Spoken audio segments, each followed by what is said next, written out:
Bien, vimos la primera parte de introducción a cirrosis, ¿verdad? Hemos visto que el síndrome de hipertensión portal,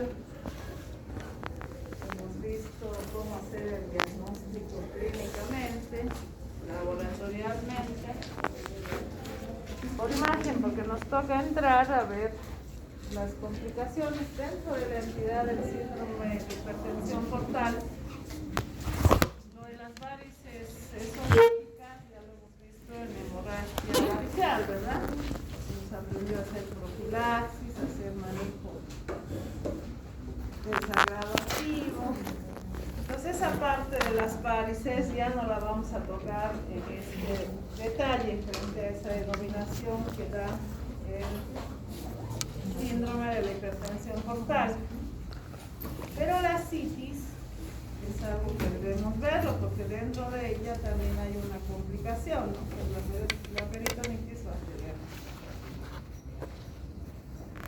Dentro de la citis, cuando iniciamos la revisión de cirrosis, un poquito habíamos hablado sobre la fisiopatología de la citis. ¿Se acuerdan? ¿Cuál era, doctor? ¿Cuál es el principal elemento de la fisiopatología de la citis?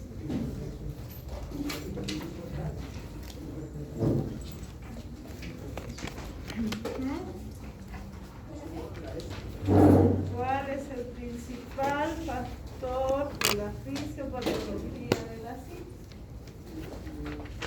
¿Por qué se desarrolla la citis? ¿Por qué llegamos a un punto donde ya hemos visto que un paciente, para decir que está descompensado, debe tener? ¿Qué aparece primero, la varice o la citis? La varice. Para que aparezca la varice, la gradiente de la presión de la vena porta asciende a más de 10 milímetros de mercurio. ¿Ok?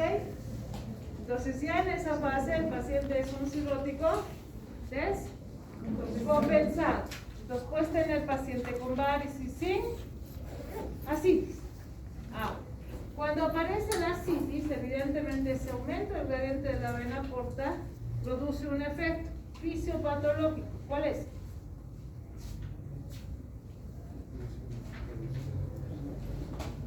La vasodilatación esplástica, que en conjunto lleva a una vasodilatación sistémica.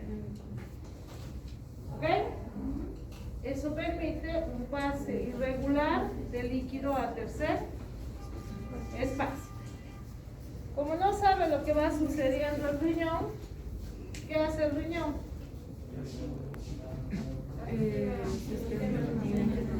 Activa un sistema renina-angiotensina, sistema natriurético que ahorra más agua y sodio.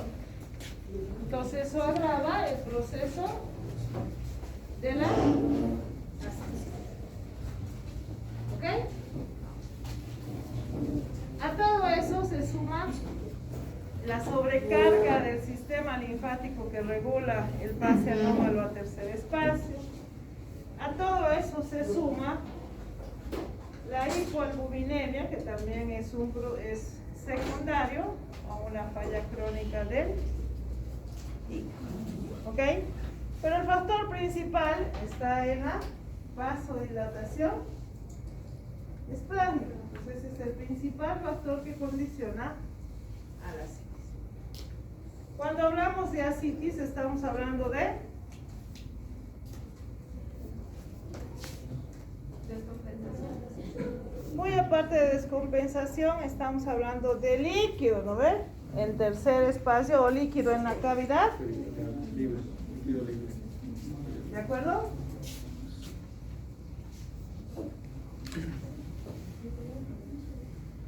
Entonces, ¿qué es importante indicar?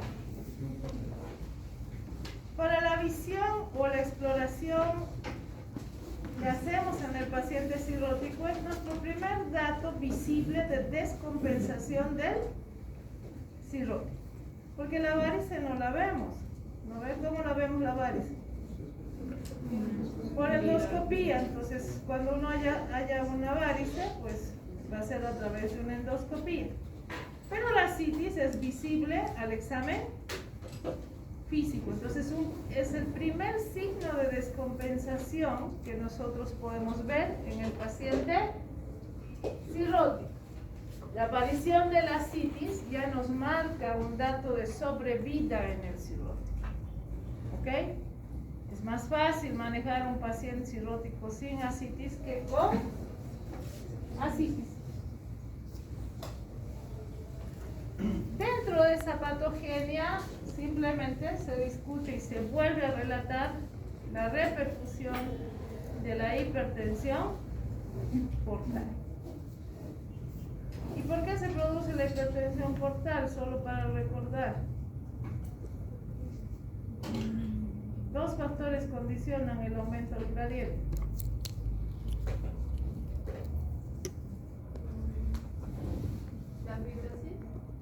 Eso sería aumento de la resistencia y la vasodilatación, aumento del volumen. Entonces tienes dos entidades que condicionan el aumento del gradiente. ¿De acuerdo? En la descripción tenemos la vasodilatación espláncnica, eso reduce el volumen o la volemia efectiva, le hace creer al riñón que tenemos pérdida o tenemos una hipovolemia. El riñón activa todos sus sistemas para tratar de ahorrar el agua y el sodio, y en su totalidad eso nos va a llevar al acúmulo anómalo de líquido en la cavidad abdominal. ¿Ok? Si quisiéramos verlo de forma resumida, es simplemente lo malo de la citis es que nos va a condicionar a otras complicaciones asociadas al cirrótico, que cuando ese líquido sufre una infección espontánea, que es la peritonitis bacteriana espontánea, agrava la situación del cirrótico. O cuando exageradamente el riñón, a través de ahorrar el agua y el sodio, produce vasoconstricción, va a llevar de una entidad de ser un riñón sano y entrar en un síndrome hepatorenal a un daño estructural del riñón. Entonces, la citis como tal nos va a llevar a otro o a otras descompensaciones asociadas en el ciclo. Sin embargo, el elemento y la entidad altamente culpable de todo el proceso sigue siendo el óxido nítrico. Como es, si recordamos, dentro de lo que hemos aprendido, es una entidad vasodilatadora. Entonces, es el elemento más importante que va realmente a manifestarse durante todo ese proceso y va a llevar a la alteración que estamos. ¿Qué nos interesa en todo caso aprender? Es evaluar al paciente con ascitis. Es por ello que el detalle de la dieta hiposódica hoy en día ha sufrido alta controversia de si le quitamos o no le quitamos el sodio al paciente. ¿Ya? Hoy en día ya no es una recomendación, porque sabemos que la reducción de la cantidad de sal en el cirrótico solo lleva al paciente a un deterioro porque el paciente no se alimenta. Y como no se alimenta y el proceso cirrótico como tal tiene la potestad de producir atrofia muscular masiva, entonces puede jugar la restricción de sodio un mal componente en el paciente, es decir, en vez de mejorarlo, puede deteriorar la situación. Entonces, ahí dice 2 gramos, hoy en día el consenso de Aveno 7 nos permite utilizar hasta 5 gramos de sal diarios. ¿Ok?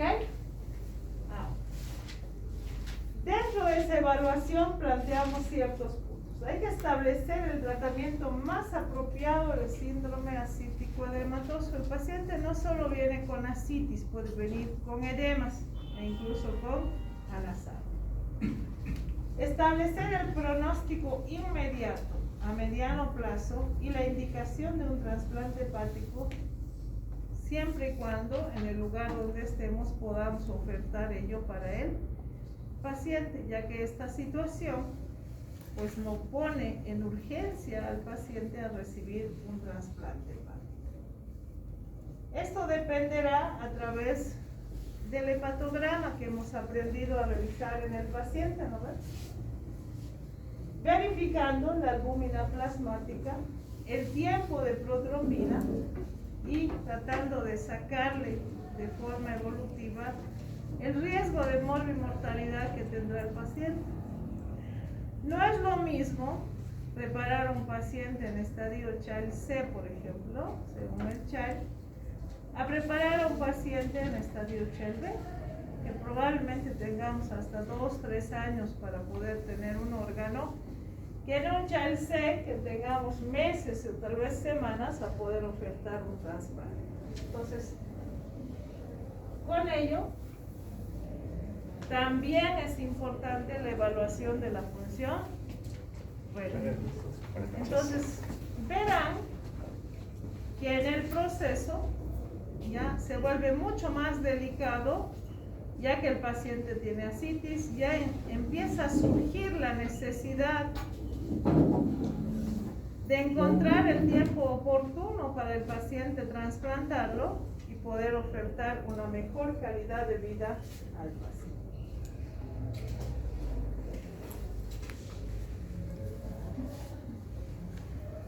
La recomendación actual es siempre que tú tengas un paciente con ascitis, debes hacer una paracentesis diagnóstica. ¿Enfocado en qué está esta decisión?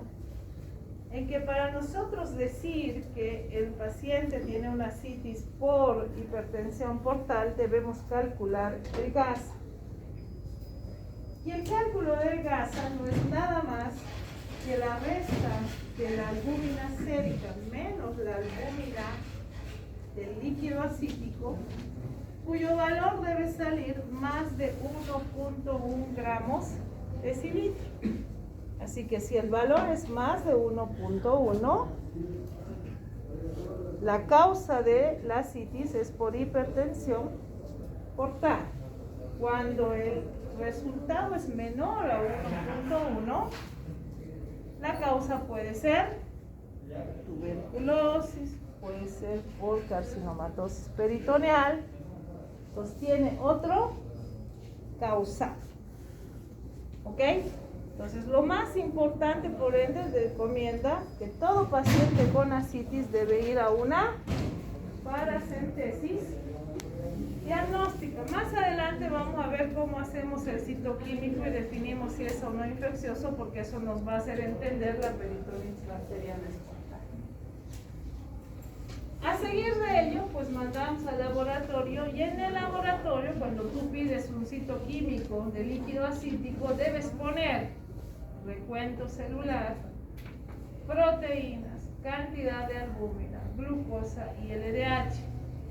Porque el principal elemento cuando tenemos, por ejemplo, una peritonitis bacteriana espontánea es diferenciar de una peritonitis bacteriana secundaria, cuyo accionar es totalmente diferente una de la.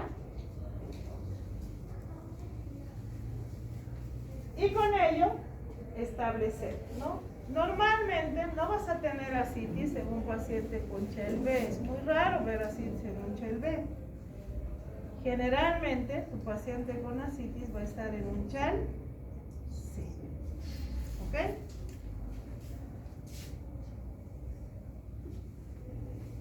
Bien. Esta gráfica me gusta bastante porque les va a permitir a ustedes entender dónde actuamos cuando queremos tomar una decisión terapéutica. Por ejemplo, si queremos deshacernos de la cirrosis, la mejor medida terapéutica será el trasplante hepático, eso es actuar directamente en el hígado. Si queremos deshacernos de la hipertensión portal,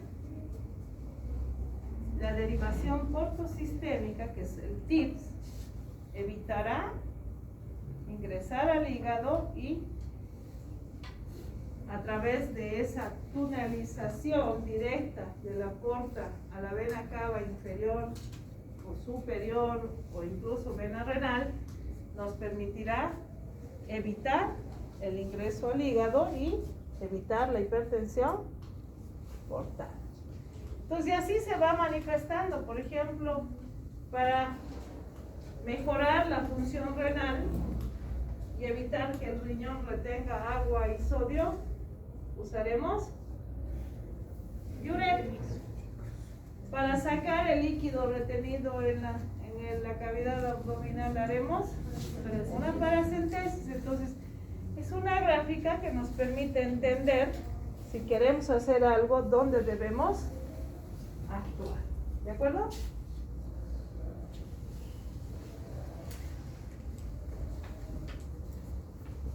Ya hemos un poco aclarado el detalle de la restricción de sodio, ya no es una norma, más al contrario se nos da más libertad, pero los diuréticos tienen una indicación. El diurético para la ascitis siempre es la espironolactona.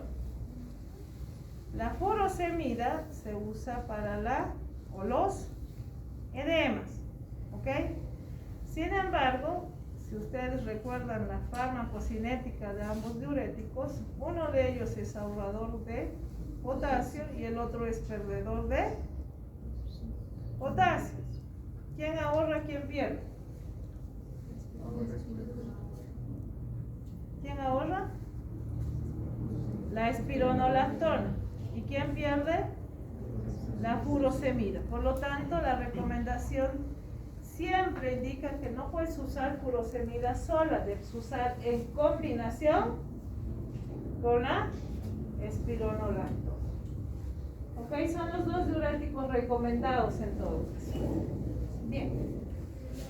Cuando nosotros afrontamos un paciente con ascitis, debemos determinar el grado de ascitis.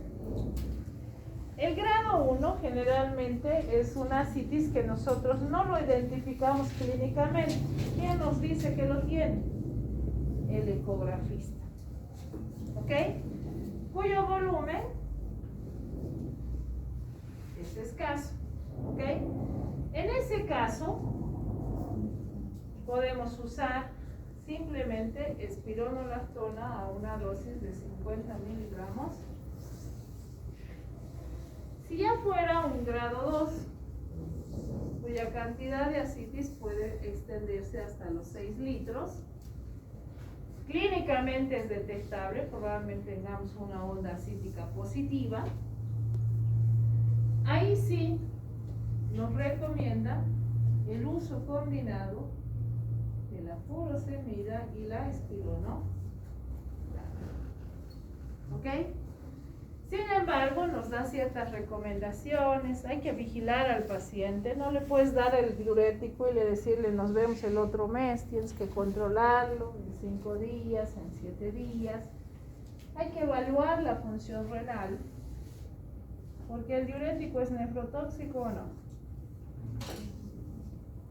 Es nefrotóxico.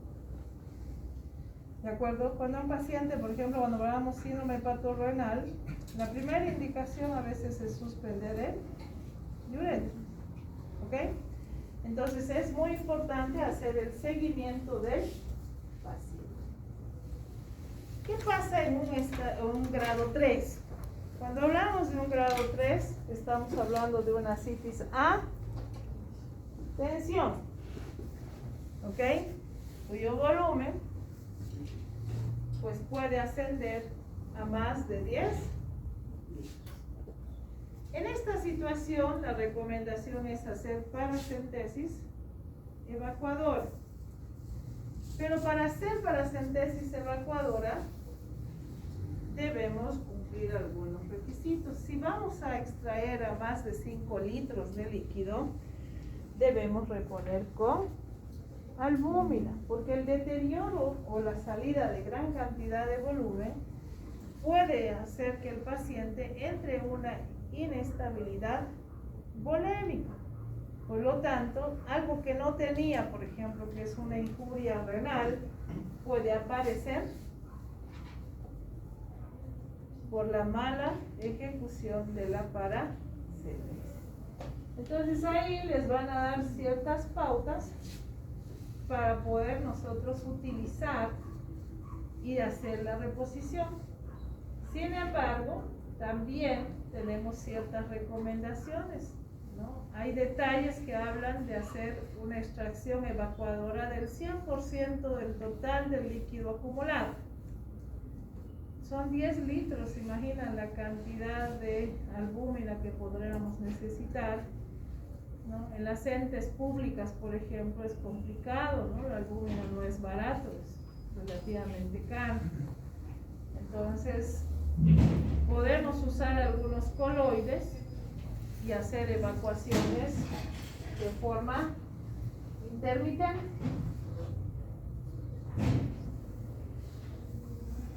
Ahí está la cantidad de albúmina que deberíamos utilizar por litro de ascitis extraída. De 6 a 8 gramos. ¿Ok? Ya, entonces, normalmente necesitaríamos entre 4 a 5 frascos de albúmina por 5 litros evacuados. Ya, si uno hace un costo-beneficio, más o menos un frasco de albúmina debe estar sobre sus 500 o 800 bolivianos. ¿De acuerdo? Entonces, pero preveyendo a que la evacuación no vaya a provocarte otro tipo de descompensación. Cuando es complicada el manejo del paciente cirrótico, a veces es difícil poder sacar a través del uso de diuréticos o la paracentesis el líquido, porque existen dos entidades que van a ser no respondedoras a los diuréticos y son conocidas como las ascitis resistentes a los diuréticos o la ascitis intratable por los diuréticos. ¿Ok?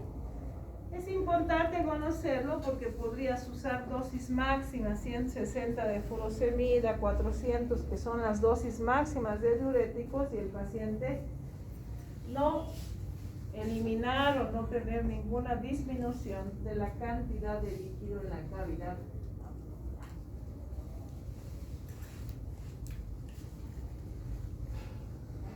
No olvidemos que aquel paciente que está en un programa y queremos solo hacer que no se descompense y pueda alcanzar a un trasplante hepático, la derivación portosistémica, que es el TIP, es una buena alternativa porque el paciente deja de tener ascitis. Si eso tiene una complicación, los pacientes con TIP hacen encefalopatía, vamos a ver eso porque es una clase de encefalopatía también. Sin embargo, la paracentesis y el uso de la albúmina sigue siendo una primera alternativa, ¿no? Sí, sacarle el líquido y reponerle con albúmina. En tips por aplicación, por intervención de imagenología, no la tenemos en el medio, sería ideal, sin embargo, solo lo hacemos quirúrgicamente.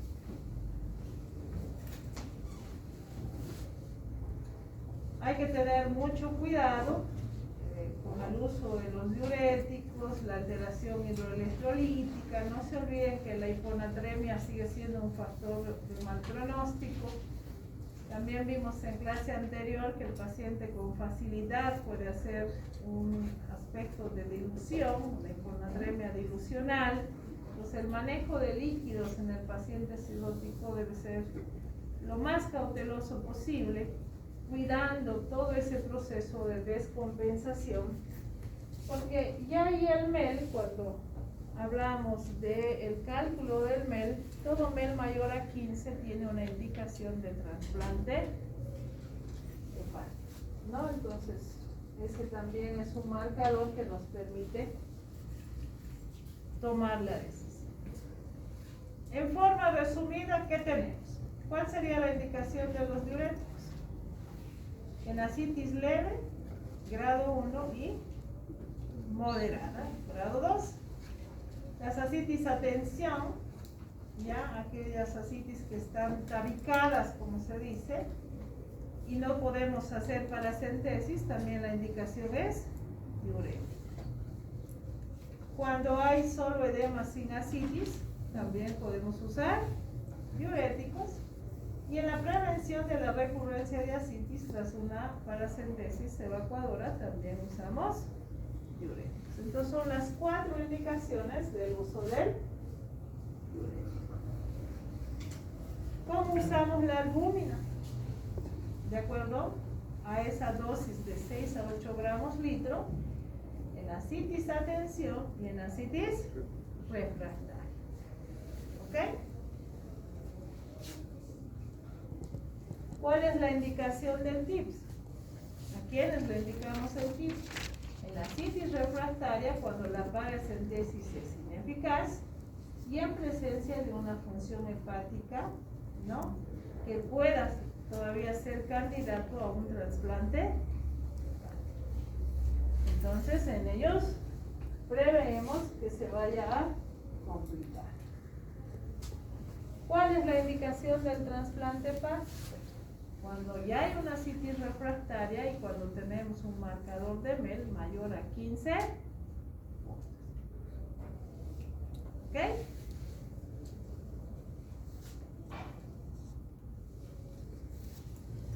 ¿Está claro? ¿Difícil?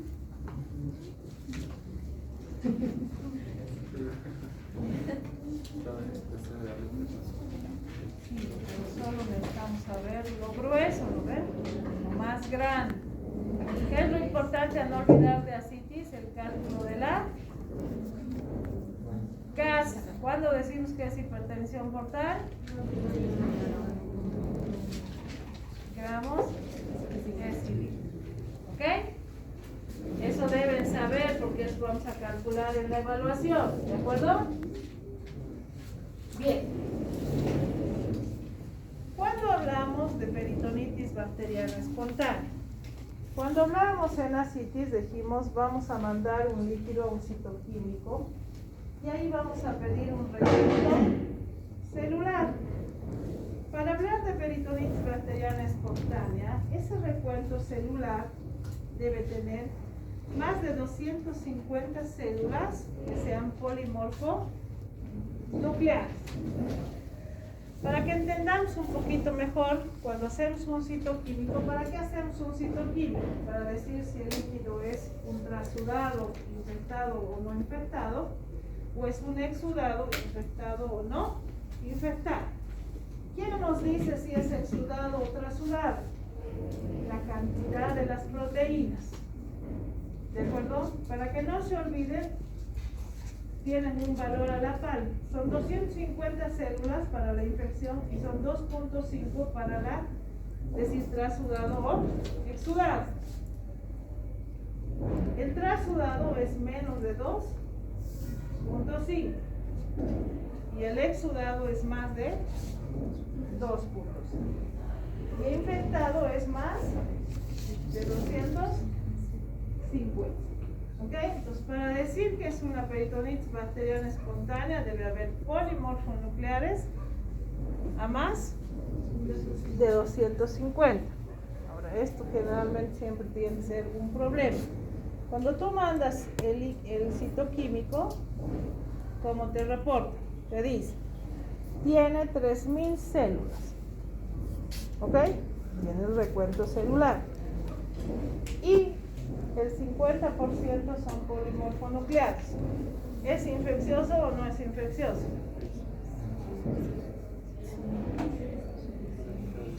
Ya se ha dicho, si han venido aquí por no quieren hacer matemáticas, nos hemos equivocado. Tiene 3000 células. el 50% son polimorfonucleares.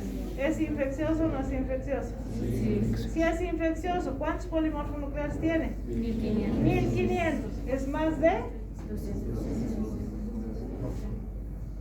¿Estamos? ¿Ok? ¿Por qué doy la indicación? Porque esa es la forma en la cual se interpreta. No viene 250 polimorfonucleares, no te reportan así, te reportan por porcentaje. ¿De acuerdo? Bien. ¿Cómo hacemos el diagnóstico? Se basa en el recuento diferencial y en el examen del citoquímico del líquido. Así. Entonces, el paciente puede tener signos o síntomas de peritonitis. ¿Cuál sería? Abdomen en tabla, dolor abdominal, rebote, Bloomberg positivo, ¿ok? Puede haber datos de signos de infección sistémica.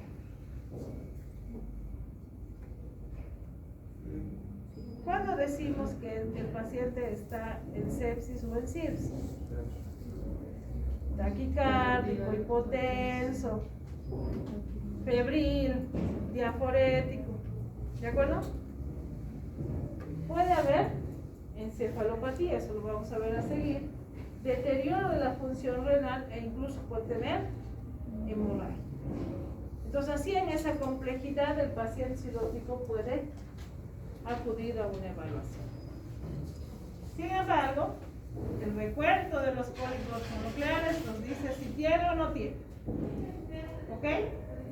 Sin embargo, antes incluso de tener un cultivo que nos diga qué germen está produciendo la infección, debes iniciar un antibiótico.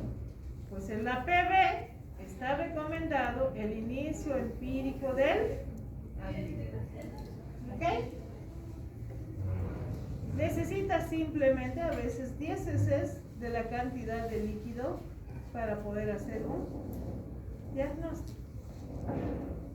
¿Alguien sabe cuál es la línea de la punción para la citis? Nadie, eso es dato exenio. Nadie sabe dónde se funciona la citis. Fuerte, alguien está repitiendo.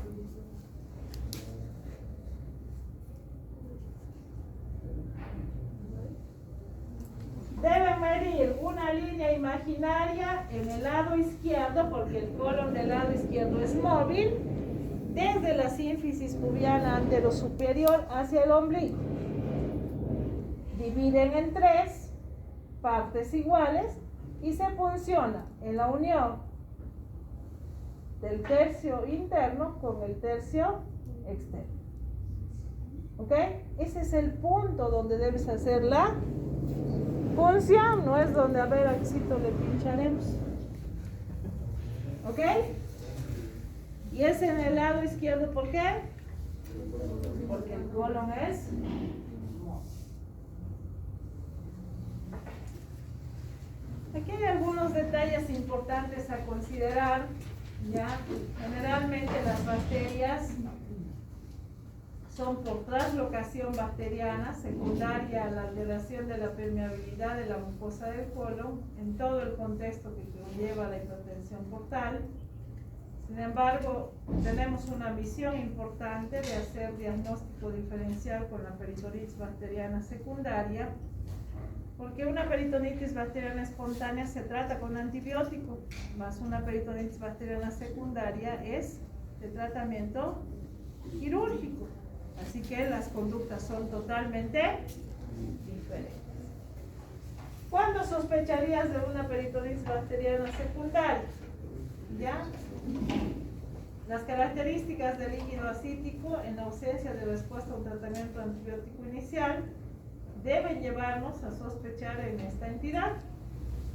Cuando tienes un líquido acítico con 2 o más de los siguientes parámetros. Primero, glucosa menos de 50 miligramos decilitro, proteínas más de 10 gramos decilitro, LDH mayor que en el plasma, frente a una ascitis polimicrobiana. ¿Ok? Entonces, cualquiera de estos puntos alterados son importantes. Uno de los detalles más característicos es la glucosa. ¿Ok? Pero es el diagnóstico diferencial que debemos hacer, porque eso te va a permitir decidir si vamos o no al tratamiento. Hemos visto que en la clínica, evidentemente, la PB, por el simple hecho de tener ascitis, no solo te lleva a la PB, sino a una ascitis refractaria o a un síndrome hepato. Para tener un mejor detalle, otros laboratorios te van a reportar como células por milímetro cúbico, pero la cantidad sigue siendo 250. ¿De acuerdo? Entonces, ¿por qué traigo a colación? Para que no diga yo aprendí de otra forma. ¿Lo ven? Entonces también sigue siendo la misma cantidad. Ahí está el GASA, ¿de acuerdo? Mayor a 1.1, hipertensión portal, y menor no es hipertensión. ¿Ok? Las proteínas totales también en paciente con PB van a tener una menor concentración, y eso muchas veces pone en riesgo pacientes que no tienen PB con proteína baja. Hacemos profilaxis antibiótica para que no desarrolle peritonitis. Es un marcador también. Lo de la glucosa ahí para el diagnóstico diferencial, eso no se olviden, la glucosa de líquido es un factor importante, el LDH, y si tuviéramos que hacer diferencia con ascitis pancreática, la amilasa, eso es para las entidades pancreáticas. ¿Okay? ¿Cómo hacer la diferencia? Y nuevamente está solamente en una gráfica para decir más de 2 es peritonitis bacteriana secundaria. Hay unas entidades por el hallazgo del citoquímico que nos hacen indicar, por ejemplo, la citis neutrocítica. Es pacientes que tienen polimorfonucleares mayores a 250, pero cultivamos y el cultivo es negativo. Eso se llama citis neutrocítica. ¿Ok? Que es característico de la TB, las neoplasias o carcinomatosis peritoneal y todo eso.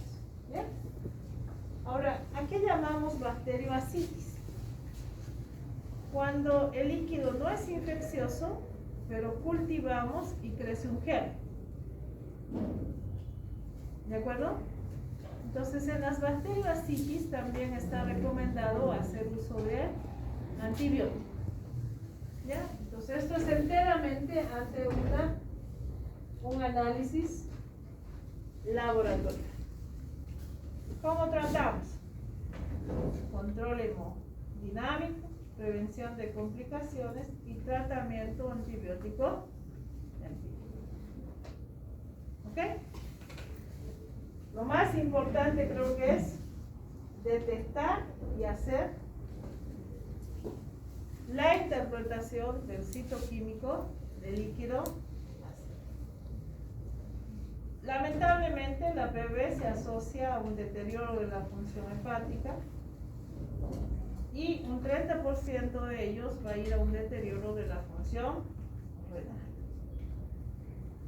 Siempre se recomienda la administración de albúmina en estos pacientes de entre 1.5 gramos por kilo el primer día y pudiendo reducir a 1 gramo kilogramo peso día al tercer día.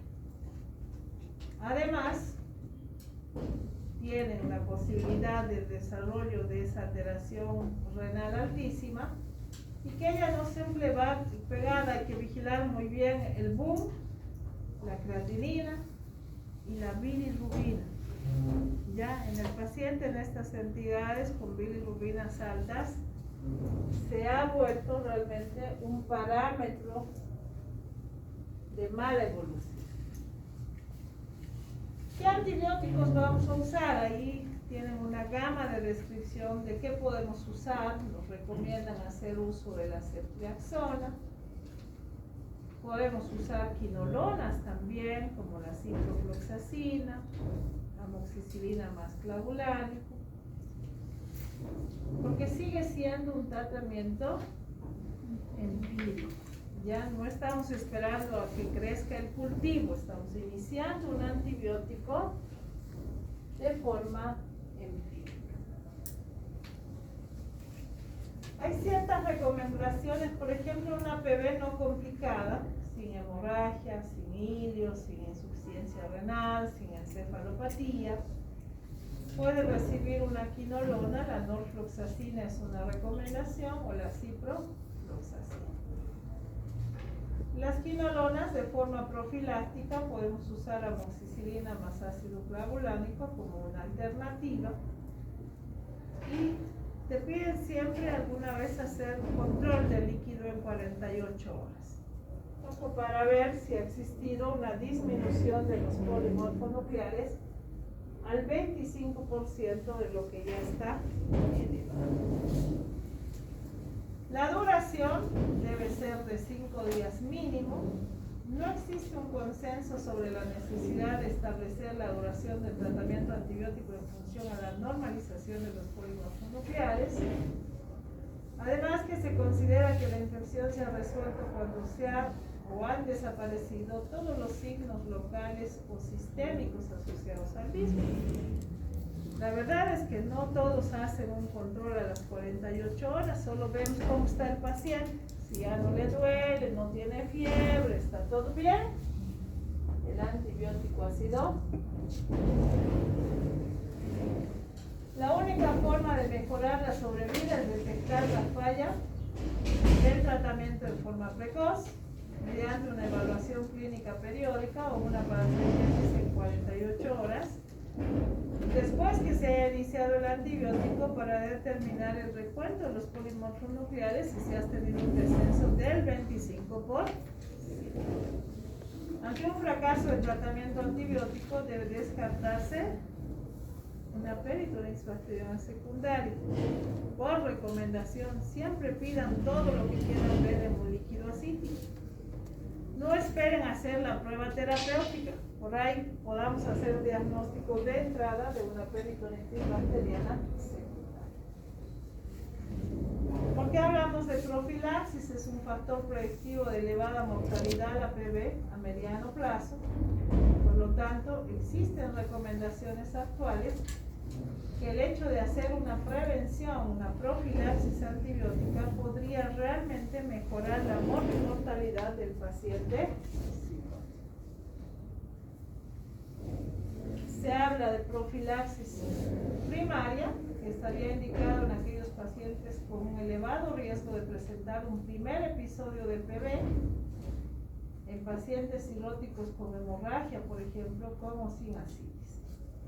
La presencia de una concentración de proteínas en líquido acítico menos de 10 gramos litro en pacientes hospitalizados con largo tiempo de hospitalización, o la presencia de una bilirrubina mayor de 3 miligramos.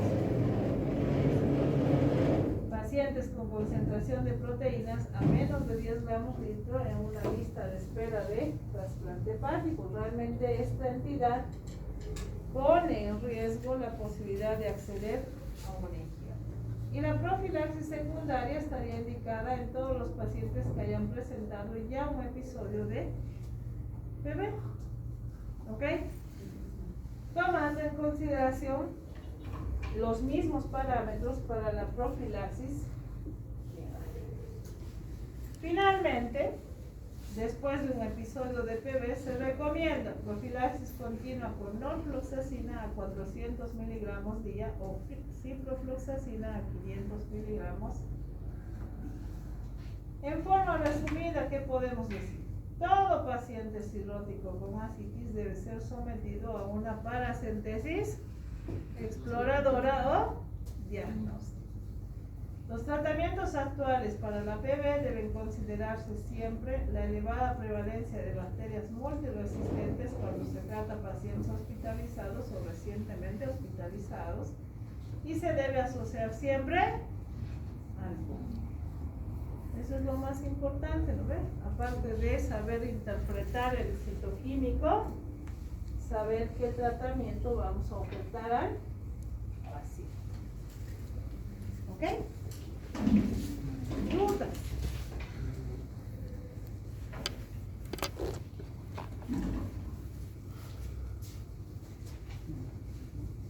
Vamos a ver la parte de la falla renal. Esta entidad ha sufrido ciertos cambios en el último tiempo, porque hasta hace unos años, pues los hepatólogos en un lado, los nefrólogos en otro, y hoy en día hemos tratado de integrar el AKIN, que es un marcador interesante de la injuria renal aguda, para el cirrosis.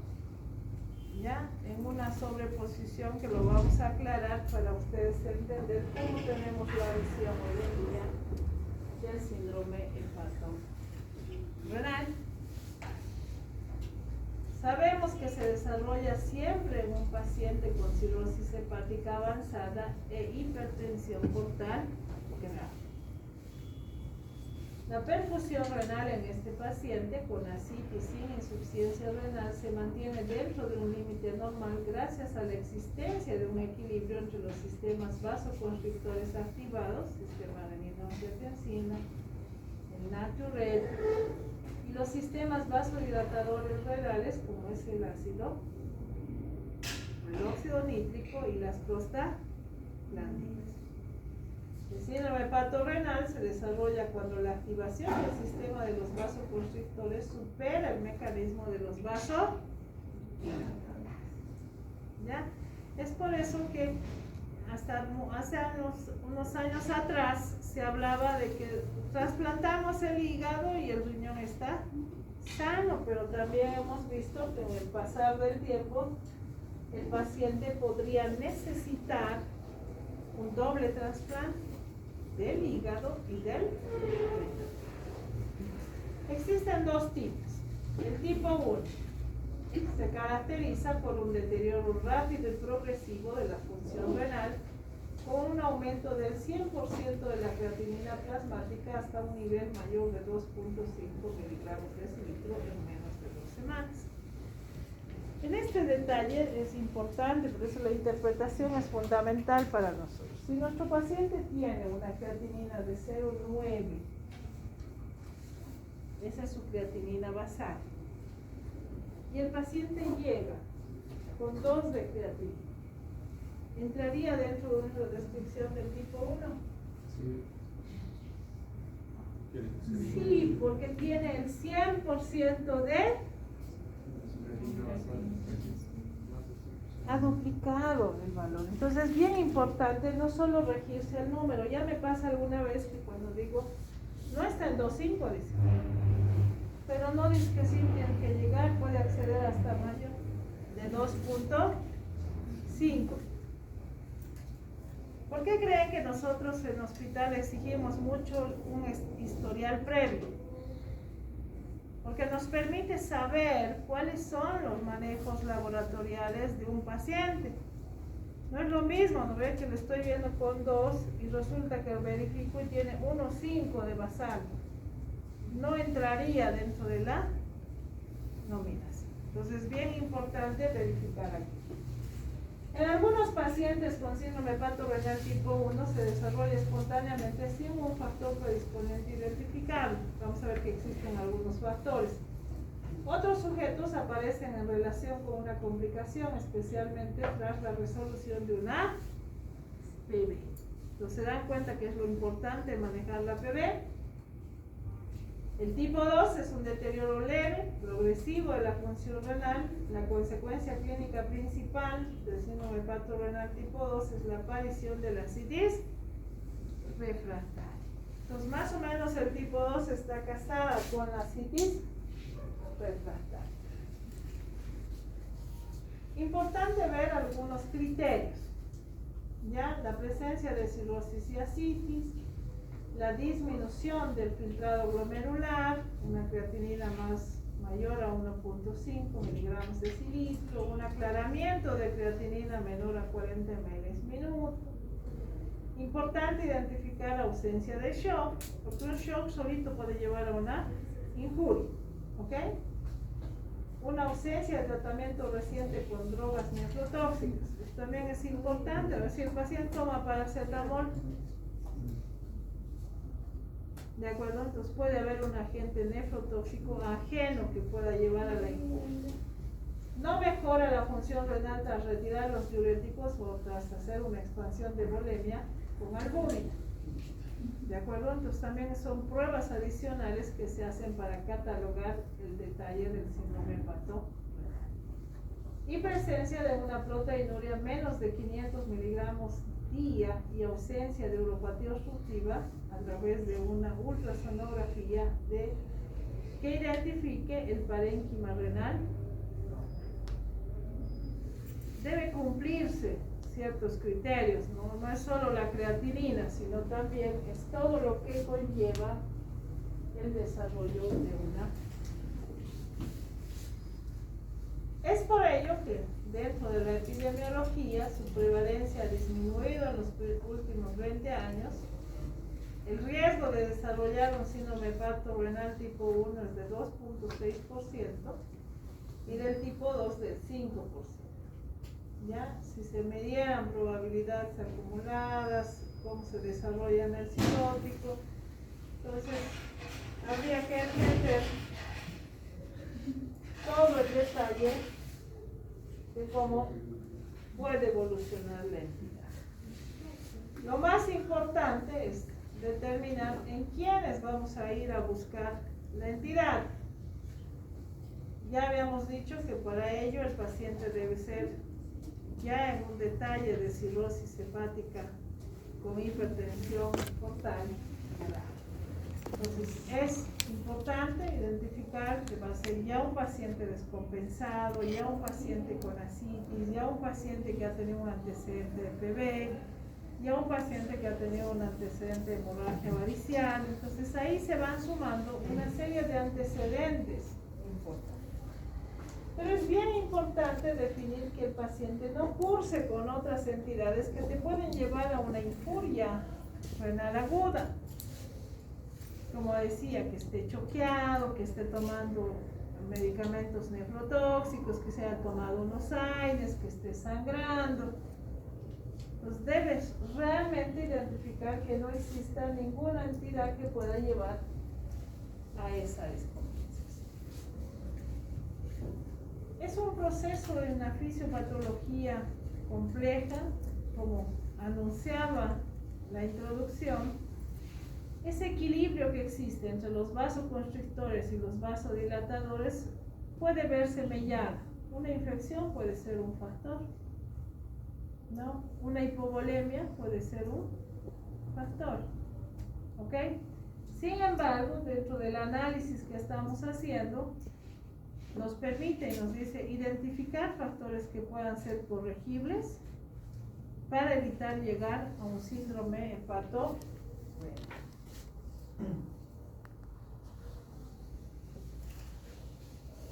Su diagnóstico sigue siendo a través de la exclusión de otros factores que producen falla. Los criterios diagnósticos propuestos están dentro de la KIN, donde identifica las dos entidades, donde nos dicen cómo deberían presentarse el tipo 1 y el tipo 2. El tipo 2 más lento en su progresión, el tipo 1 más agresivo en su progresión. Y si uno hace la revisión de la KIN del cirrótico, pues ahí identifica hacer el diagnóstico de la cirrosis con ascitis, identificar el AKIN en el paciente cirrótico, ver las consecuencias a través de primero la reposición de la volemia, la albúmina y ver el uso de los diuréticos, descartar la presencia de que haya un choque, un shock, una hipovolemia, el uso de nefrotóxicos. Entonces simplemente relata todo lo previo que hemos visto que está dentro de la identificación para el detalle de un síndrome hepatorenal. El 50% de estos pacientes identifican algunos factores precipitantes infecciones bacterianas es la más frecuente, la hemorragia digestiva es otra entidad, la paracentesis evacuadora. Muy importante hacer la reposición porque una paracentesis te puede llevar a un síndrome hepatorenal. También se pueden desarrollar de manera aparentemente espontánea, que no haya ningún factor precipitante. Esos factores evidentemente están muy comprometidos con ¿qué? La volemia. Todo lo que lleve a una alteración de la volemia podría alterar ese equilibrio renal y podría ser un gatillaje anémico. ¿Ok? Entonces, en ese criterio debemos buscar para con ello hacer un tratamiento. Y los tratamientos son vasopresivos, albúmina. En algunas entidades vamos incluso a la diálisis o la hemodiálisis cuando el paciente ya está en un programa de trasplante para no perder la posibilidad de hacer un cambio de órgano. Y muchos de ellos, cuando ya están en un estadio o un síndrome hepatorenal tipo 1, deben ir a una doble trasplante, tanto hepático como renal. Simplemente ahí están los vasopresores, cómo hacemos la perfusión, el uso de la albúmina, la combinación de las mismas, tratando un poco de mellar y hacer que se entre en un equilibrio y no tengamos dificultades en el manejo de estos pacientes. ¿Cómo usar? Simplemente para tener una idea de cómo se usa, ahí está la terlipresina, cuánto damos la albúmina, podemos usar noradrenalina, podemos usar oftreotide. Ya son pacientes de manejo en unidades de cuidado intensivo, con infusiones, una vía central, hasta donde podamos realmente salvar el órgano afectado.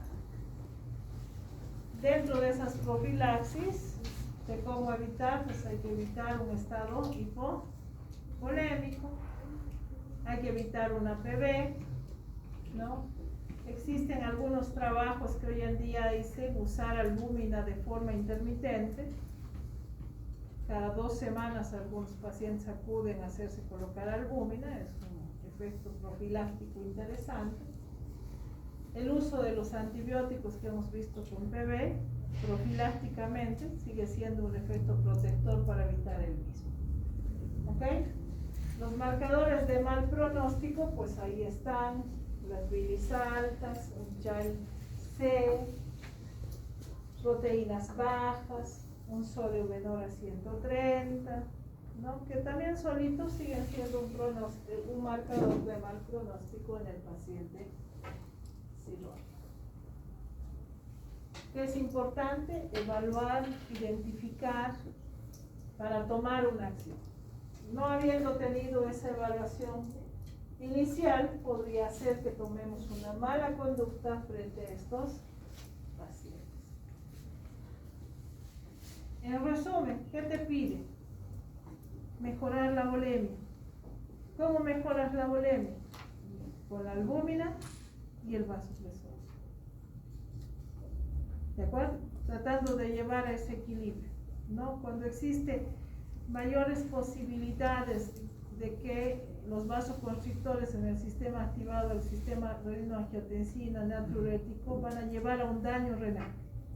Lo que era temporario va a pasar a un daño permanente.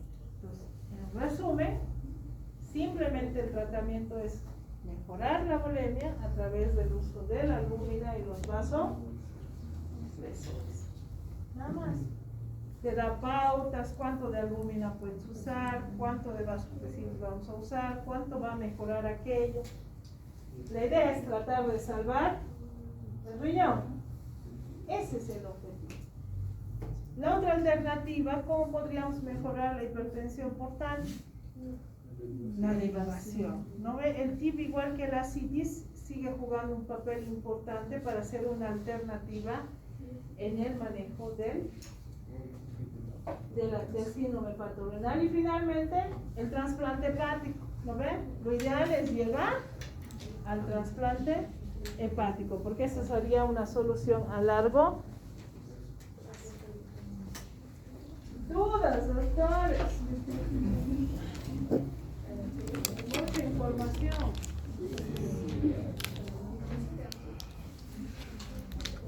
Esto es más bonito. No tan feo como los anteriores. ¿Cómo?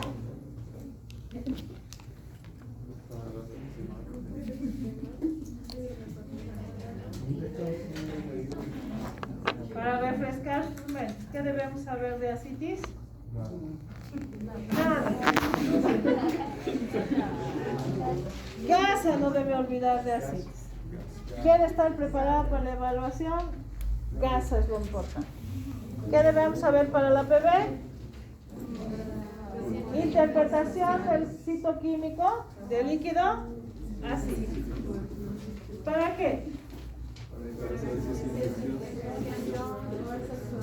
Eso, si es un trasudado infectado o es un exudado infectado. Y si es infectado, ¿qué debemos hacer? Iniciar un antibiótico empíricamente. Y se acabó. ¿Ok? Para prevenir el síndrome hepatorenal, ¿qué debemos vigilar? La bulimia. Es decir, identificar todos los factores que te llevan a una hipovolemia. ¿Cómo qué? Infecciones bacterianas, hemorragia, paracentesis evacuadoras masivas, sin reposición adecuada de volumen. ¿De acuerdo? Dos tipos, ¿no ven? El tipo 2 casada con la ascitis y el tipo 1 solterito, solito. ¿No ven?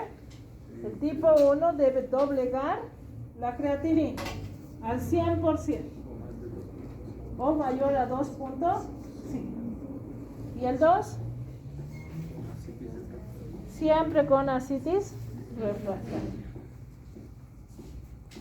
¿Cómo tratas? ¿Cómo mejoras la bulimia? Albúmina y difícil. Bien. La encefalopatía es una entidad dentro de las complicaciones que ha sufrido realmente ciertos cambios interesantes, porque dentro de las clasificaciones hoy en día también es una entidad que requiere prevención en tratamiento. ¿Ok? Si recordamos la fisiopatología de la hipertensión portal, sabemos que el hígado tiene una función importante de sacar las globulinas. ¿Y qué son las globulinas? Residuos de las proteínas. En una detoxificación normal de la función hepática, las globulinas deberían ser eliminadas como que en el riñón,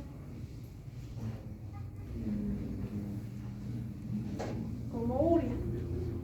¿De acuerdo? Entonces deberían llegar a un proceso de degradación y ser eliminadas como urea. Para llegar a ser una urea, la globulina se va a desvincular en amonio. ¿De acuerdo? Entonces, ¿quién nos va a traer problema en la encefalopatía? El amonio. ¿De acuerdo? Entonces, para hablar de encefalopatía, lo principal es que el paciente sea o tenga una falla hepática. ¿Ya? Los pacientes con falla aguda pueden hacer encefalopatía. Los pacientes con cirrosis pueden hacer encefalopatía. Y los pacientes con derivación portosistémica pueden hacer encefalopatía. Entonces, ¿cuántos tipos de encefalopatía existirán? 3. Y se las denomina A, B y C. A por aguda, B por bypass, que es el TIPS, y C por cirrosis. ¿De acuerdo? ¿Se entiende o no se entiende, doctor? vamos a entrar mucho en el detalle de la fisiopatología, de cómo el amonio produce la alteración o atraviesa la barrera hematoencefálica y demás. Existen como 20 teorías al respecto. Lo que me interesa es que ustedes sepan que existen factores que precipitan, que detecten el factor, identifiquen el grado de la encefalopatía y hagan el tratamiento. Eso es la base importante de este tema. Pero primero debemos definirla, ¿no ves? ¿Cuándo decimos que es encefalopatía? Es una disfunción cerebral causada por una insuficiencia hepática o derivación vascular perihepática. Se manifiesta con anormalidades neurológicas y también psiquiátricas. ¿Ok? Van a ver que en algún momento el paciente puede hasta desconocer a su familia. Entonces no es solamente neuronal. Pero ¿qué es lo más importante? Que es reversible. Puedes tener a un paciente en coma hepático y en 24 horas estar sentado y hablando con él. ¿De acuerdo? Esa es la característica más importante de la encefalopatía. Entonces, ¿cómo se definirá? Síndrome neuropsiquiátrico complejo y reversible. ¿Ok? Evidentemente hay que hacer el diagnóstico diferencial con todas las otras entidades neurológicas, ¿no ve? Que son expertos en neurología, me han dicho que tienen un super doctor que les enseña de todo. Así que esto es un pedacito de lo que tienen que ver de esa parte, ¿de acuerdo? Simplemente saber ese detalle. Bien. ¿Qué nos dice la patogenia? No se conoce la sustancia o sustancias que provocan la alteración, que actúan en sí como neurotransmisores. Sin embargo, se cree que el origen está en una sustancia intestinal y es el paso de estos productos intestinales como toxicidad cerebral que se deben a dos mecanismos: la alteración de la función hepatocelular y la presencia de colaterales portosistémicos. Ambos mecanismos permiten que la sangre intestinal llegue al cerebro sin haber sido depurado en el hígado y coexisten en las enfermedades crónicas del hígado. Nada más, creo que eso es importante saber. La aparición de la entidad se debe a la presencia de tres tipos de factores: predisponentes, determinantes y precipitantes. Debe tener en cuenta que todas las alteraciones del sistema nervioso central en estos pacientes indican la existencia de una encefalopatía hepática, sino que deben de descartarse otras causas de disfunción cerebral.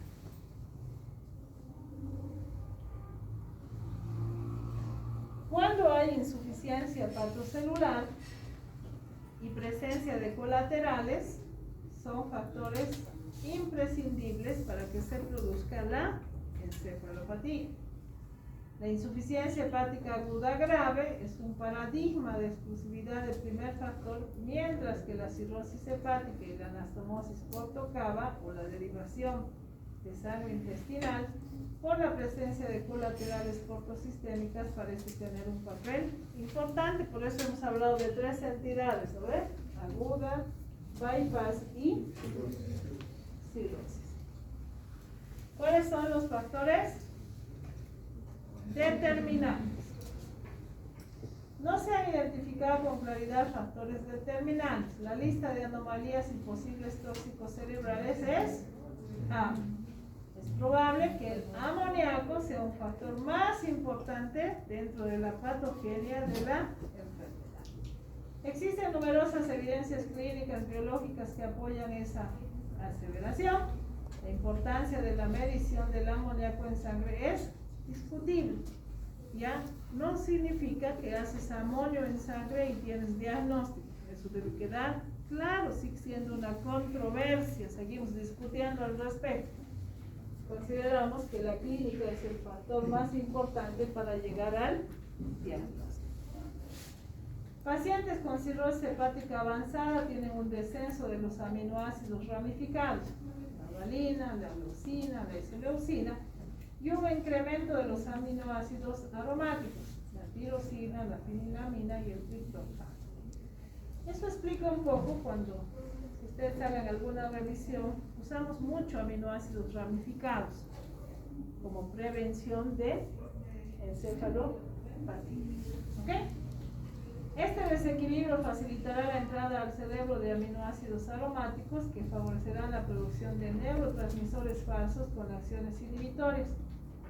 Y ahí el paciente presentará todo, ¿no ven? Somnolencia, alteración del ciclo sueño-vigilia, todo lo que vamos a ver ahorita en la clasificación de Harvey. ¿Cuáles son las manifestaciones? Si es aguda o subaguda, es la que aparece de forma brusca o de manera subaguda en el curso de una semana. La encefalopatía hepática aguda o subaguda recurre y se caracteriza por la aparición de episodios muy ocasionales de duración e intensidad variable, pero con normalidad absoluta de los intervalos. Cuando hay una recidivante, se caracteriza por episodios sucesivos durante meses o años, pero son formas de presentación de la entidad. En una encefalopatía hepática crónica es permanente, tiene una evolución de curso oscilante, intensidad habitualmente es progresiva y reversible, tiene intervalos libres de signos o síntomas de la entidad. Este tipo de patología suele presentarse en pacientes con cirrosis hepática y un elevado grado de anastomosis portosistémica, ya sea espontánea o por procedimientos derivativos quirúrgicos. Entonces, es mucho más frecuente en el TIPS. Sin embargo, existe una entidad que es conocida como encefalopatía hepática mínima. Es aquella que solo se detecta mediante exploraciones complementarias. Este detalle ya ha sido estudiado de formas bien interesantes a nivel mundial para poco detectar que un paciente cirrótico puede tener una encefalopatía hepática mínima sin presentar ningún signo que nosotros podamos detectar. ¿Y cómo se hacen los estudios? A través de los accidentes de tránsito. Ya el paciente cirrótico, que por su médico no tiene encefalopatía, tiene la posibilidad de tener accidentes de tránsito a más de 50% más que el paciente cirrótico que tiene tratamiento para encefalopatía. Es grave, pero es bien interesante detectar. ¿Ok? Bien. Para mejor entender, ustedes deben saber, hay entidades persistentes y hay entidades episódicas. Las persistentes son déficits cognitivos o no cognitivos. Y las episódicas son alteraciones de la conciencia o cambios de la función cognitiva con alteración de la orientación en el periodo de tiempo. Cuando nosotros afrontamos, ¿cómo medimos la conciencia en el paciente? ¿Cómo así? ¿Está consciente? Orientado en tiempo, espacio y persona. Entonces es lo que debemos medir para decir si el paciente tiene dicha alteración. La mínima, ya les he dicho, necesitamos un aparatito, son cosas que generalmente en especialidad asumimos y hacemos con el paciente.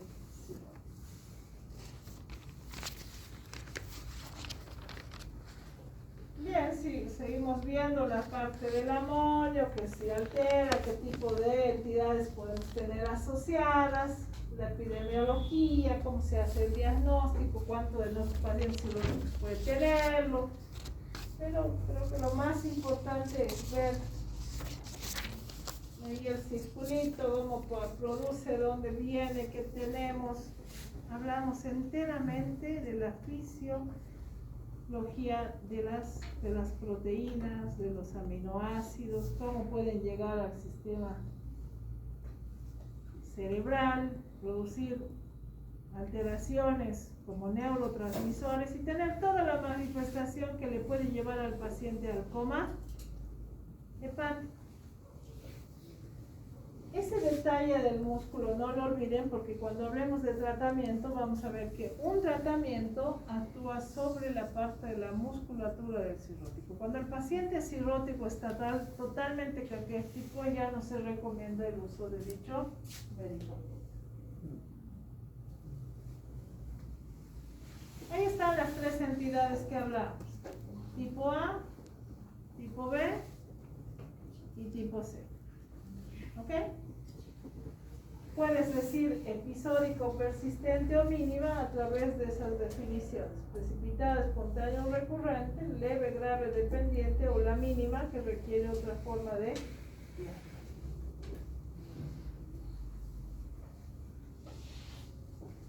En su patrón de base de severidad, relativamente, ¿qué vas a tener o cómo vas a buscar para que hablemos de una entidad episódica, persistente o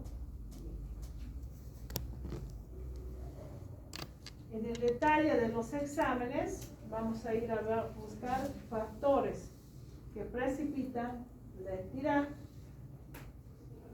Para ello hablamos de factores precipitantes. Están simplemente desde una dieta rica en proteínas, constipación, hemorragia, infecciones, transfusiones, alteración hidroelectrolítica, consumo de ansiolíticos.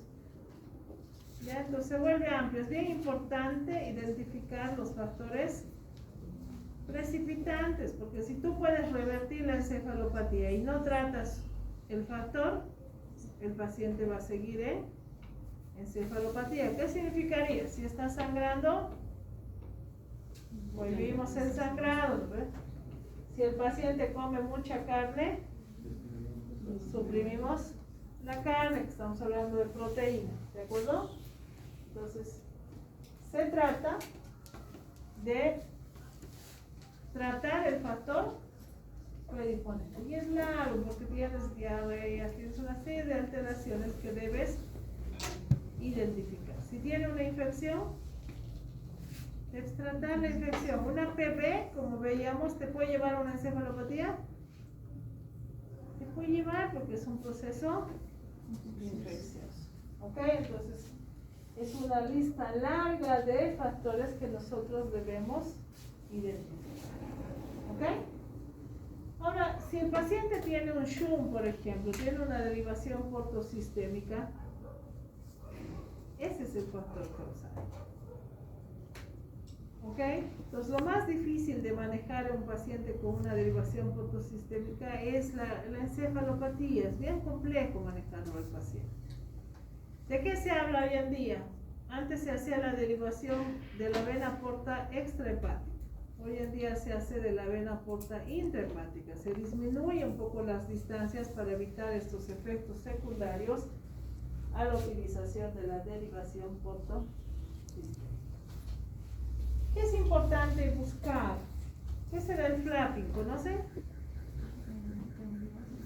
¿Es un temblor fino o es un aleteo? Cuando ustedes van a revisar al paciente, cuando quieren ver la entidad, hay dos técnicas interesantes que pueden usar. Le haces extender la mano y le pones un papel encima. Si tiene el temblor, vas a ver el temblor. O finalmente le hiperextiendes la mano. Entonces el paciente hace esto. ¿De acuerdo? Entonces eso te dice que es un flapping positivo. El flapping o asterixis es un marcador interesante en los grados que nosotros vemos en la clasificación de Haven. Es el marcador que te dice que estás en un grado 2.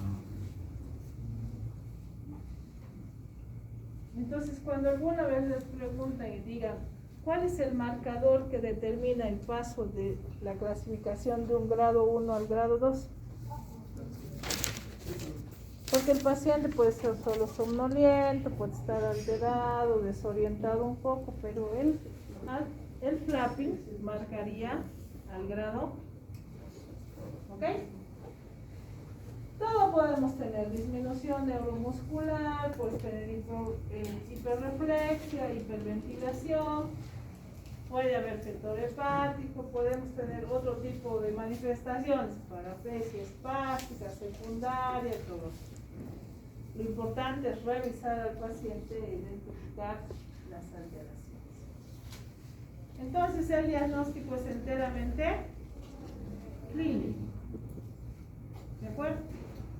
Existen exploraciones complementarias que nos pueden ayudar, un electroencefalograma, por ejemplo. ¿Ok? Pero eso no usamos, lo hacemos enteramente con la clínica. Hay pruebas psicométricas también y está la determinación de sangre o líquido cefalorraquídeo. ¿Por qué no hacemos eso?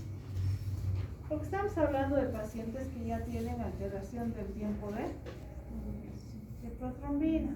Son pacientes que pueden sangrar, entonces se van y van a hacerle un PL a un paciente cirrótico. Entonces no se enfrascamos en que debemos usar mucho la clínica. ¿Ok? Dentro de esas alteraciones, los diagnósticos diferenciales son importantes. Un paciente cirrótico e hipoglicemia estará o no en coma. El paciente va a estar en coma, doctor. ¿Ya? Entonces consideren, alguna vez me ha pasado de que son pacientes cirróticos que beben sin comer y se duermen y le traen y dicen tienen encefalopatía y no tienen encefalopatía, ¿qué tienen? Hipoglicemia. ¿De acuerdo? Así que ya saben, ¿lo ven? Es viernes, pero hay que comer primero, ¿lo ven? ¿Sí o no? Para despertar mañana, si no,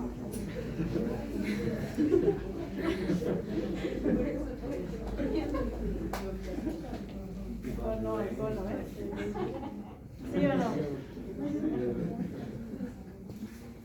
¿Sabían que el café tiene un efecto protector al hígado? ¿Sabían o no sabían? ¿Ah? Pero en serio, si son dependientes del café, bienvenidos a un hígado sano. Pero es café sin azúcar. Porque el café con azúcar no sirve, es igual que no. Solo vas a tener gastritis. ¿Sí o no?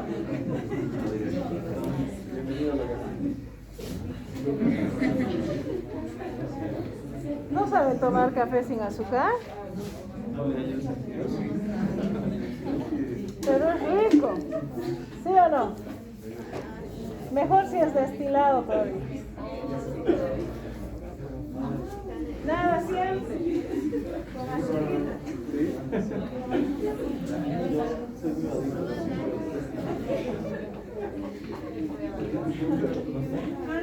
Grande, ¿no? ¿Sí o no? ¿Cuántos de ustedes han comido caña ayer? ¿Conocen la caña o no conocen la caña? Nadie comió caña. Ayer era la Corpus Christi. Se hace el Corpus Christi.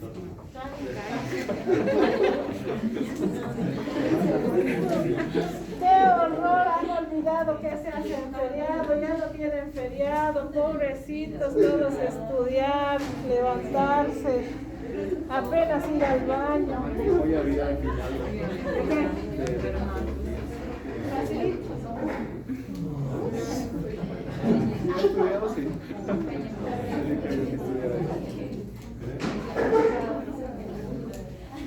Pero nuestra vida siempre ha sido triste. ¿Quién se ha dicho que van a ser felices? ¿Sí o no? Les han dicho la verdad, ¿no ve? Cuando han escogido medicina, oh, pobrecitos.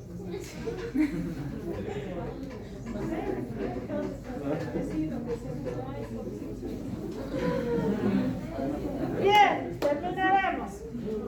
La clasificación de Clave muestra los grados, ¿ok? ¿Qué entidad marca el paso del grado 1 al 2? Y ahí lo dice, ¿ok? Ya en el grado 3 está presente el asterixis, pero como el paciente está obnubilado, no podemos identificarlo, pero está el asterixis. Y el grado 4 peor todavía, porque el paciente está en. ¿Ok? Esta entidad solo es para la encefalopatía hepática manifiesta, no es para cualquiera. ¿De acuerdo? Entonces la CABEN es para la encefalopatía hepática manifiesta. No vamos a ver nada de anatomía, no vamos a biopsiar al paciente, nada de aquello. Lo importante saber es que una entidad de encefalopatía hepática en el CHAI no se puede modificar. ¿Qué significa? Si tú has tenido un paciente con coma hepático, tenemos un cuadro, ¿no ves? Dice encefalopatía, tienes un puntaje de 1 ausente, 2 leve y tienes 3 grave. Entonces, cuando tienes en el CHAI, el paciente ha tenido encefalopatía ya marcada, no baja tu puntaje, debe quedarse en 3, aunque el paciente venga y esté despierto. ¿Ya? Entonces, por eso se habla de pronóstico. ¿Ok? Aunque con el tratamiento el paciente revierta la entidad, sigue siendo una entidad de mal pronóstico porque ya ha llegado a una encefalopatía hepática manifiesta. ¿Ok? ¿Qué serían los tratamientos? Esto es importante saber en el tratamiento. Es complejo, no solo para el paciente, sino también para la familia. Por eso las recomendaciones siempre van a hablar del entorno familiar, ¿ya? Porque cuando el paciente descompensa, he tenido algunos casos de que incluso como se desorienta el paciente, llama a la policía y dice, me quieren robar. O no le conozco, ¿quién será? ¿No? O como olvida dónde pone sus cosas, dice, no, me han robado. ¿De acuerdo? Entonces, la terapéutica en encefalopatía enmarca también al entorno familiar. Hay que preparar a la familia para afrontar las entidades. Entonces van a ver que en las recomendaciones se habla mucho de cómo vamos a orientar incluso a la familia. Existen varias formas de tratamiento. Vamos a tratar de enfocarnos en las que ustedes puedan reconocer y puedan utilizar. Importante identificar el factor, ¿no ven? Es decir, si hay infección, tratamos la infección, si hay hemorragia, tratamos la hemorragia. Eso es el primer acápite del tratamiento, es conseguir aquí, ¿ok? La otra recomendación importante, y les digo, ¿no? Ustedes probablemente van a ser mis internos, en el futuro nos vamos a ver, que se olviden de ese punto 3. Voy a ir de sus orejas, les voy a jalar. El paciente cirrótico que tiene diuréticos y entra en encefalopatía debe suspender sus diuréticos, porque los diuréticos están catalogados dentro de los factores precipitantes de la encefalopatía. Entonces no pueden olvidar, ese punto 3 es muy importante. La dieta. Cuando el paciente come mucha carne, ¿puede hacer encefalopatía? Sí, por lo tanto la dieta es hipoproteica. Hablamos de lavados intestinales y estamos hablando simplemente de los enemas. ¿Cómo eliminaríamos gran cantidad de amonio? A través del enema. No olviden que la gran cantidad de la microbiota está en el colon. Entonces las bacterias ahí generan la destrucción y la degradación de las globulinas, forman más amonio, y hacer un enema de limpieza es un factor tratante. Y finalmente la administración de fármacos que disminuyan la flora colónica. Entonces está enmarcado en eso el tratamiento. La lactulosa, que es un prebiótico, es un disacárido, es el tratamiento para la encefalopatía. Es un medicamento que actúa como un laxante. Entonces el número de deposiciones te ayuda también a medir la cantidad de dosis que puedes usar en el paciente. No debería tener a más de 2 deposiciones. Entonces usas la dosis para tener menos de esa cantidad de deposiciones. El antibiótico indicado en este caso sería la rifacimina. Es un antibiótico intraluminal con una actividad contra el germen gram negativo y gram positivo. Dosis eficaz 1200 miligramos día, aunque eventualmente pudiera manejarse esta complicación con dosis menores o ajustadas a la respuesta del paciente. Y un poco esto es costo-beneficio, por lo menos en la seguridad social donde yo trabajo, no cubre el seguro, habría que verificar si el paciente puede comprarse. Aparte de la dieta, se recomienda algunos suplementos. Hay entidades avaladas y no avaladas, los probióticos, por ejemplo. Yo les decía, se van a fijar la parte muscular, por ejemplo, la omitina, y es un medicamento de reversión que requiere de masa muscular. Es muy bueno, les cuento. Ya viene como Epamers o Dexamino en nuestro medio. Ya cuando el paciente está en coma hepático le pones por vena. En 2 horas el paciente está despierto. Es una maravilla de medicamento, pero hay que cuidar. Como actúa en el músculo y convierte al amonio en urea, debe tener buena función renal. Y además el paciente debe tener buena masa muscular, porque si no, no hay donde actúe. Entonces solo verifiquen eso y pueden hacer uso también de ese medicamento. Y ahí un poco más de detalle, cuánto de proteína vas a indicar, cuánto de lactulosa puedes usar. La neomicina o el metronidazol también es una recomendación, la rifaximin también, ya dosis, qué recomendaciones tiene, cómo actúa, cómo beneficia en todo caso al paciente. El L-ornidato, L-aspartato es el que acabo de decirles, que su recomendación es generalmente en los comas hepáticos, en las encefalopatías graves. Puedes usar benzoato de sodio, puedes usar zinc, que es hoy en día una recomendación, usamos mucho en el cirrótico. Lo más importante es que todo eso, ¿qué va a llevar? A una disminución de los residuos de las proteínas en los aminoácidos y va a revertir la entidad. ¿Qué recomendaciones? Cuando la situación es grave, pues se toman las acciones importantes, el paciente puede llegar a la terapia.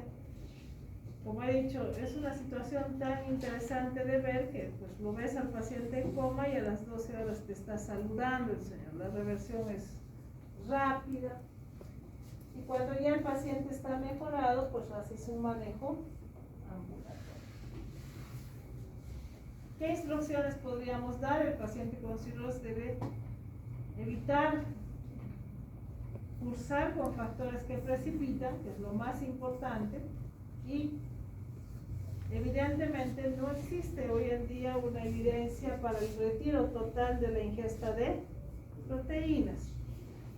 ¿En quienes un poco cambiarías la dieta? Decir, me ha comido un churrasco y al día siguiente está en coma hepático, está contraindicado, pues no puede comer otra vez churrasco, ¿no ve? Pero no le puedes retirar las proteínas en su totalidad. ¿Ok? Entonces, para concluir, debemos recordar que un paciente con encefalopatía hepática es un ser humano grave que puede recuperar totalmente sus funciones cerebrales. La familia está impactada al ver a su querido en ciertas condiciones. Entonces hacemos la recomendación no solamente al paciente, sino también al paciente. Hidratar adecuadamente, no restringir las proteínas. En la encefalopatía grado 2 y 3 podemos colocar una sonda nasogástrica. En el grado 3 puedes intubar profilácticamente para evitar una aspiración bronquial. La lactulosa es el tratamiento de primera línea. El único antibiótico eficaz es la rifaximina. Debiera usarse como segunda línea o asociarse a la lactulosa. Bien, eso es todo, doctor. Bien, doctor. Próximo viernes vamos a tener la revisión de pancreatitis y vamos a hacer 2 casos. ¿De acuerdo? Para iniciar, yo pido por favor estemos todos puntuales. Iniciamos, no debería tomarnos a más de 40 minutos la revisión de páncreas y nos permite con todos ustedes hacer dos casos, uno cirrosis y otro pancreatitis. ¿De acuerdo? Para hacer la revisión pido, deben saber el score de Chai, deben saber gasa, deben saber los valores del citoquímico, ¿ok? Para páncreas ya el tema está en plataforma. ¿Qué deben saber? Los 3 criterios que hacen el diagnóstico de pancreatitis. Échenle una mirada, doctores. 2, por lo menos deben saber 2 criterios, BISAP y RANS, ¿ok? Porque si no, no vamos a poder avanzar en los casos. ¿De acuerdo? Y con eso estarían aptos y al final del mismo indicamos qué temas más entran y nos vemos el martes. ¿De acuerdo? Adiós.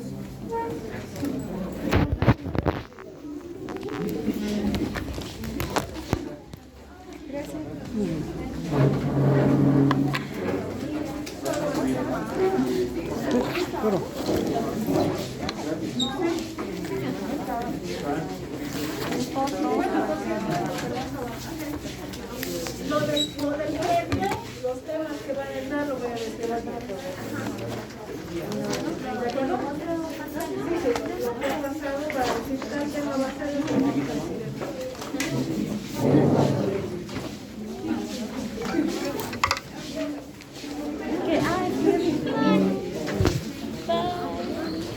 Bye.